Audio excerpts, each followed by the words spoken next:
All right, guys, we are live now for our first live edition of the SSP podcast, or Sports Podcast. I'm glad to have you guys on YouTube live as well as Facebook. We got a lot we want to get into today, so just to give you guys a heads up, we have our show for about 30 minutes pre-planned, and then we actually have a post-show Q&A that we're going to kind of do for anybody that is watching and has some questions or topics they might want us to touch on. So we're going to start out with a little bit of NFL football. The Browns and Titans was supposed to be a premier matchup between two top AFC teams, but it didn't really look like much of a matchup. Dan, do you want to touch on that for us? Yeah, so this was really a shocker in our picks. The only person on the panel here who picked the Browns was Juddy. The rest of us went with the Titans, and that was really the first game I think that most of us saw the Browns come out and beat somebody that had a winning record and somebody that we think is going to be a playoff contender. So the first thing I want to say is earlier in the season I said Kevin Stefanski, I didn't think he was the right fit. I totally have to backtrack on that and just say, hey, I was wrong on that. He has utilized all of Baker Mayfield's talents, put him in positions to be successful.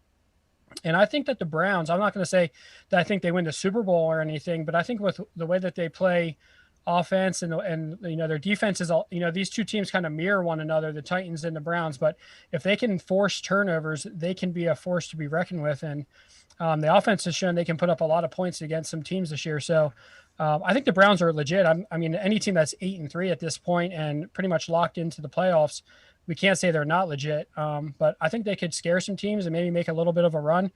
I still don't see them as a Super Bowl contender, though. Yeah, I was gonna say you saying you can't say they're not legit. Well, I'm gonna say I don't think they're legit. In the sense of I don't think they're a bad team. I don't think they're nearly as good as their record indicates. So you're sitting there at 9-3. That's a pretty, elite type record, or very close to it. I don't think they're anywhere near that in actuality. Looking at them play the Titans defense is terrible, and they played terrible on Sunday, even for their terrible standards, especially in the secondary. There were guys running wide open, so I'm not going to take anything away from them. They did what they had to do. The only thing I really like about the Browns is their running game. I really like their running game, but I don't think Baker, I'm not sold on him, seeing him from what I've seen from him. Yeah, he looked great against the Titans, but like I said, everything was wide open that he hit. So I'm not sold just because they beat the Titans. And I like the Titans, overall. I just think they had a really bad defensive game, and they got off on the wrong foot with some turnovers in that first half that just put them out of reach. Mm-hmm. I think if that didn't happen, it would have been a different game. But how bad their defense played, I'm just going to kind of chalk it up to I can't give the Browns too much credit. But I look at the Browns defense, I don't like it. I look at their passing game, I don't like it. I look at their running game, and I like it, but that's one of four phases, that I like. And I say, who can they beat in the playoffs? And I don't think there's a really long list of teams, if anybody, that they can. So I don't think they're serious in terms of making a playoff run. Clearly, I don't think they'll make it to the Super Bowl, be a legitimate Super Bowl contender. But even to make some sort of decent run and to call them a really good team even in the AFC, I just don't see it. Yeah, I think, Trav, I agree with what you were saying too about the Titans defense. I mean, as bad as they've been this year, kind of, and really declined because they had been predicated on some really good defense in the last couple of seasons.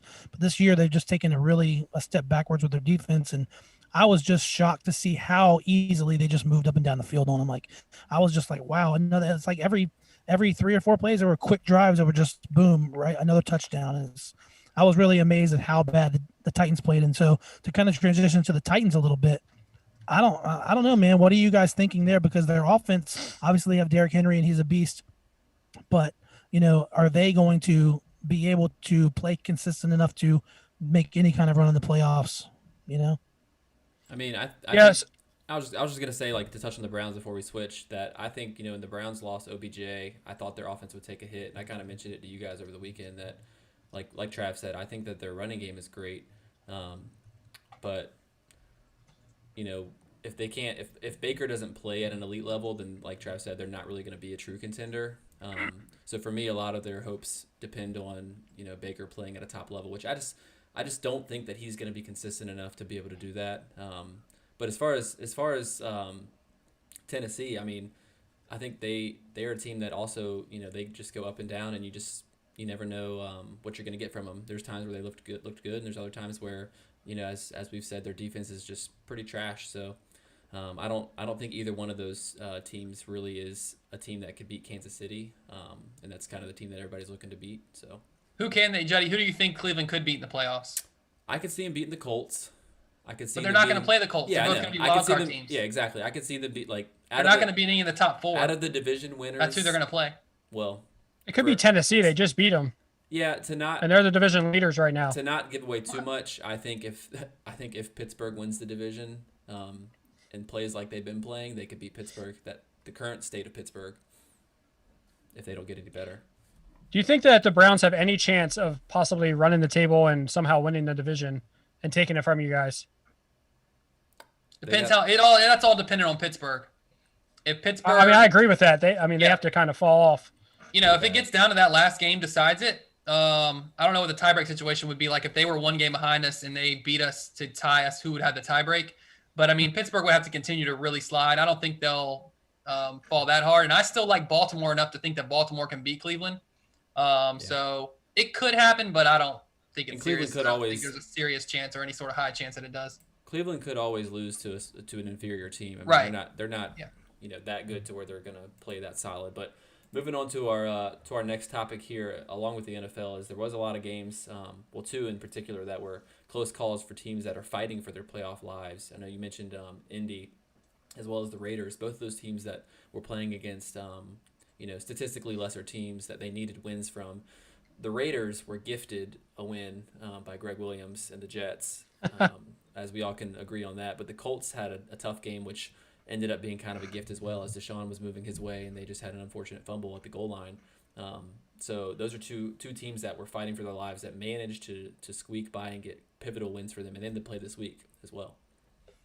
Yeah, to call the Jets, you called them statistically lesser teams. To call the Jets a statistically lesser team is like you're really helping out the Jets there. That's the biggest compliment you could give them. They are absolutely terrible. And with all that being said, they had that game won and in the bag. I watched a decent amount of that game, especially at the end. And when the Raiders got stopped with under 2 minutes left on fourth down, they're down with a chance to take the lead. I'm like, all right, that's it. Like, the Raiders will get the ball back with like 30 seconds, on their side of the field. Nothing will happen. And then I turned it back on just to make sure it was over. And I literally turned the channel as the ball was in the air to Henry Ruggs. I saw him running under it, and I'm just like so confused. Like, wait a minute, the Raiders have a chance here. And then he catches the ball in the end zone. And I think it might have been Spiro Didis that was calling that game. And I don't know. I don't remember who it was, but they're just like, and he's got it. I'm just like, I couldn't believe it. So, like you said, Greg Williams, however, whether he did it on purpose, I know that's a whole other discussion. And if any of y'all want to get into that, you can. But they were gifted. The Jets absolutely won and should have won that game. And then I look at the Houston-Indy game, and Indy was beat too. They're at the 2-yard line, and Deshaun Watson, has trouble to snap. It was a low snap. Still a ball I feel like he could have held on to, but not going to blame him for that. Kind of a combination of a blame between the center and the quarterback. Both of those teams were beat in games they just could not afford to lose, but somehow they find a way to win them. So it would have been really interesting to see how that would have affected those two teams and the whole AFC wildcard playoff picture if they lose those two games. But they win them, and so they're both still in a better position. Obviously, Indy's a game ahead, so they're in a little bit better position. I think Indy's just a better team in general. Indy has a couple tough games left, but they play each other this week, so they're both going to get a chance at redemption. I know they both won, so you won't really necessarily call it redemption, but Colts Raiders this week. This is one of 3 big matchups. I'll get into the other 2 later. That I think is going to decide how the AFC wildcard picture plays out. I like Indy in this one, and I think they win it and they solidify themselves with a really good chance to get that spot. If not, even maybe compete in the division. With Tennessee losing that game to Cleveland now, Indy's back in there. They're tied. I know Tennessee has the tiebreaker, so let's just assume Tennessee's going to win that division. Let's assume, which is not a given at all. But Colts battling out for the wild card with the Raiders. That game is going to be huge. If the Raiders lose it, I think it's a really tough road for them to get in. So we have a listener, someone who's watching on Facebook, who said that he thinks that the Jets were protecting the first pick. And let me just say something about the Jets. I just have to get this off my chest. I know we're talking about the Colts and the Raiders, but them losing that game, them firing Greg Williams, this is all just a great big facade. They're clearing house at the end of the year. There's so much more wrong with the Jets situation than Greg Williams calling an all-out blitz. on that play. What did he really have to lose? You know they want Trevor Lawrence. You know that they're doing their best to be the number one, get the number one pick. So them coming out and firing Greg Williams, he's the least of their problems on that team. And so for them to do that, I just feel like it's completely hypocritical. I think that they need to take a deep look inside in the upper management levels first, because Adam Gase has never really proved himself outside of a couple years with Hall of Fame quarterback Peyton Manning. Outside of that, he's never really shown much. So the Jets are a complete and total joke. Yeah, I'm glad you said that about Adam Gase, because I never understood. Peyton Manning got him credibility.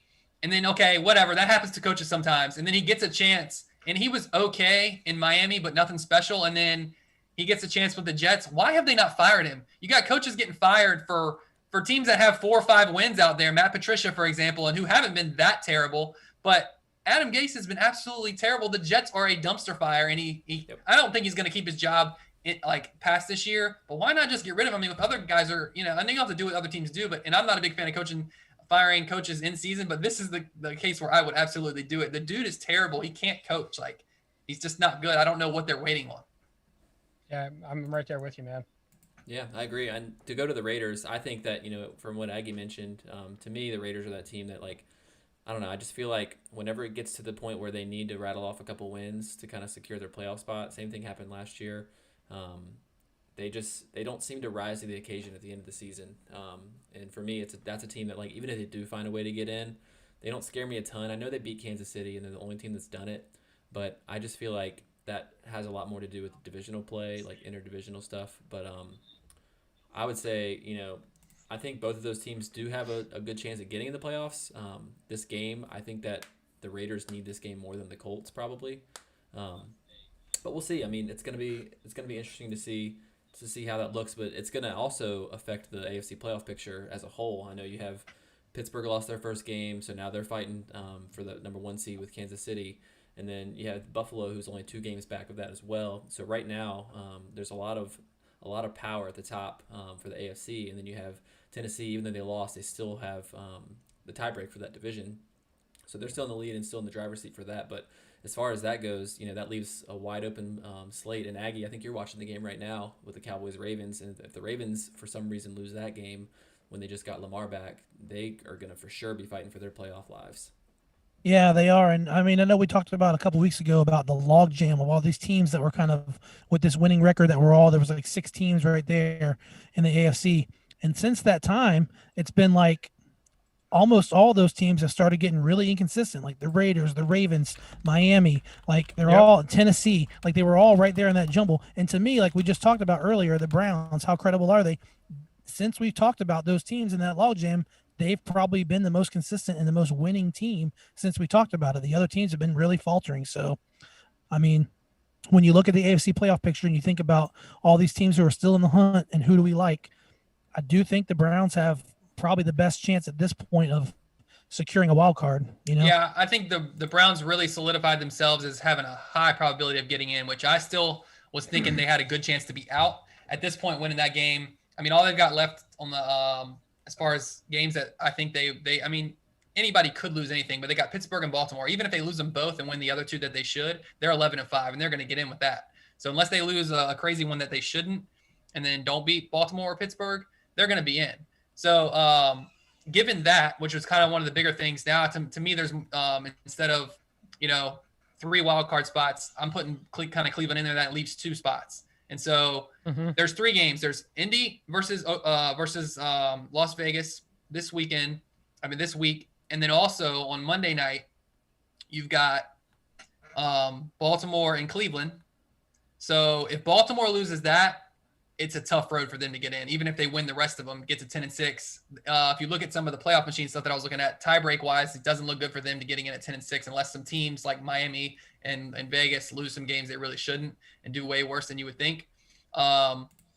So that's a huge one. The way Cleveland-Baltimore plays out is huge, more so for Baltimore than Cleveland. Cleveland can afford to lose it. Yeah. And then the Colts, obviously the Colts-Raiders we talked about. But then there's Week 16 is on the Saturday night, actually day after Christmas, you've got Dolphins-Raiders. That one is probably the biggest of them all because to me, the 2 teams that I actually think are going to be on the outs, because I still have hope. If this COVID stuff doesn't ruin Baltimore, I still think Baltimore is going to slip in. I think they can win out. Their schedule's really easy. They got Cleveland and nobody else. As long as they take care of business tonight against Dallas, they were winning at halftime as we speak. So if they can handle that one, get kind of past this COVID stuff, and find a way to beat Cleveland on Monday night, I think they could get to 11-5, and they would get in with Cleveland, and then Indy would be the most favorite for me. So to me, Raiders, Dolphins are the two that I think, if I had to pick, would be on the outs, because the Dolphins' schedule is brutal. They got 4 tough games. The easiest, quote-unquote, easiest game is the Patriots, and they're playing good football right now. So the loser of the Dolphins-Raiders game, I think, is definitely out, but even whoever wins it is still going to have a tough road to get in. But then the other thing, you got the Bills-Steelers tonight, not tonight, this week on Sunday night. So you got Browns-Ravens on Monday night, Steelers-Bills on Sunday night. Obviously, the Bills and the Steelers is more for seeding purposes than it would be getting in. But some big AFC matchups on primetime that should decide how some things play out here as far as the AFC playoff picture. Yeah, well, just before we switch out of that, though, and Dan talk, I just want to say that Puddin says on YouTube that he said the Jets are who we thought they were. So that is the truest statement of the night right there. What's up, Puddin? Yeah, hey, Puddin. That's why I said on the other night, I said, how do you let that happen? I said, the reason that happened, they pulled off that upset, is because they're playing the Jets. Yeah. True. One of the things I just wanted to say, the Browns, I was watching NBC on Sunday night at halftime of the Chiefs game, and the Browns are at 97% into the playoffs right now. So it would have to be catastrophe, which, the Browns fans are probably like, please, like, don't say anything. But so they're pretty much locked in there. Don't believe those percentages, Dan. The guy that was doing it looked like he might be smarter than me, so I have to take his word for it. Anyway, I do have a poll out on the Facebook side of things here, asking our audience who they think might be left out. So I'll be interested to see who they think might be left out. And I still think it's Baltimore. I still think that they have been figured out. Teams know how to defend them, and Lamar Jackson is not playing with the same level of efficiency. And who else, Dan? Baltimore, who else? Probably the Colts. I think Miami's getting in. Wow. Have you seen their schedule, bro? They play Kansas City. Have you seen Miami's schedule? Yeah, go look at it. Defense wins championship, and they have a good defense, man. I think they're gonna find a way to get in there. I got to give a shout out to our boy Tom Davis, Tommy D. I'm rooting for your Dolphins, man. Yeah, I don't know, man. I liked the Dolphins, but then I looked at their schedule and it is brutal, man. I see 1-3 down the stretch for them.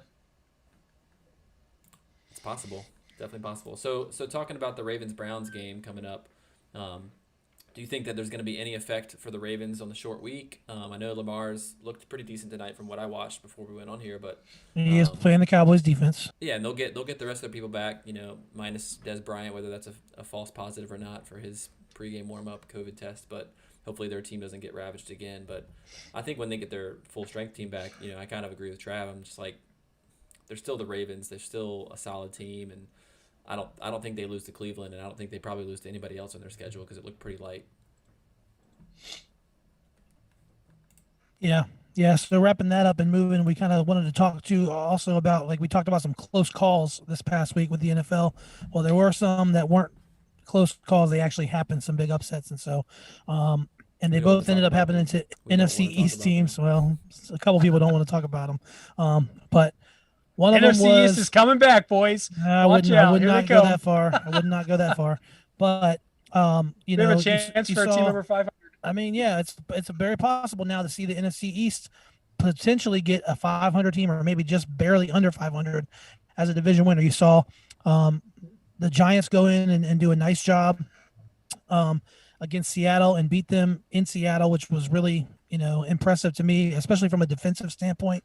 And then you saw, the Washington football team was able to give Pittsburgh their first loss of the year. So some big upsets for sure. When you look at it on paper, obviously no one would have picked that way. A lot of people were kind of potentially looking at that Pittsburgh-Washington matchup and saying, I think that's a place where Pittsburgh could slip up.